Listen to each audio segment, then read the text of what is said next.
Assalamu Walaikum. Hello friends, how are you? Welcome back to my another video.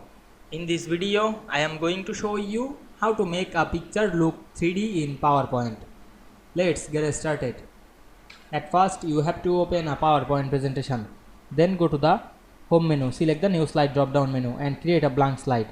Then go to the Insert menu, choose the picture option, then click this device. Then we can see here many images. Now I am select the image and click Insert. Now I am select the image and resize this. Then go to the Picture Format menu and select the Picture Effect drop-down menu and select the 3 preset option and choose any 3D preset. We can see here many preset. Now I am select any. Now we can see we make a picture look like 3D very easily. I hope you enjoyed the video. Please like, comment, share and subscribe my channel. Thanks for watching.